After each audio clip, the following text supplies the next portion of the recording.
సామెతలు 9వ అధ్యాయము. జ్ఞానము నివాసమును కట్టుకొని దానికి 7 స్తంభములు చెక్కుకొనినది. పశువులను వధించి ద్రాక్షారసమును కలిపియున్నది. భోజన పదార్థములను సిద్ధపరచియున్నది. తన పనికత్తెల చేత జనులను పిలువనంపినది.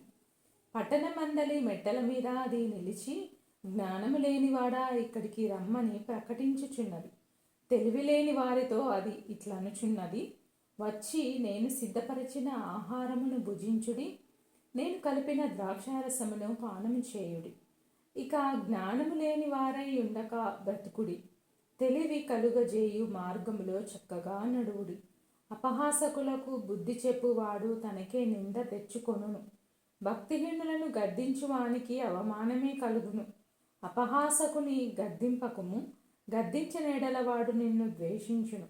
జ్ఞానము గల వారిని గద్దింపగా వాడు నిన్ను ప్రేమించును. జ్ఞానము గల వానికి ఉపదేశము చేయగా వాడు మరింత జ్ఞానము నందును. నీతిగల వానికి బోధ చేయగా వాడు జ్ఞానాభివృద్ధి నందును. యెహోవా యందు భయభక్తులు కలిగి ఉండుటయే జ్ఞానమునకు మూలము. పరిశుద్ధ దేవుని గూర్చిన తెలివియే వివేచనకు ఆధారము. నా వలన నీకు దీర్ఘాయువు కలుగును, నీవు జీవించు సంవత్సరములు అధికములగును. నీవు జ్ఞానివైన ఎడల నీ జ్ఞానము నీకే లాభకరమగును. నీవు అపహసించిన ఎడల దానిని నీవే భరింపవలెను. బుద్ధిహీనత అనునది బొబ్బలు పెట్టునది. అది కాముకురాలు, దానికేమీయూ తెలివిలేదు. అది తన ఇంటి వాకిట కూర్చుండును. ఊరి రాజవీధులలో పీఠము మీద కూర్చుండును. ఆ దారిన పోవు వారిని చూచి, తమ త్రోవను చక్కగా వెళ్ళి వారిని చూచి, జ్ఞానము లేనివాడా ఇక్కడికి రమ్మని వారిని పిలుచును.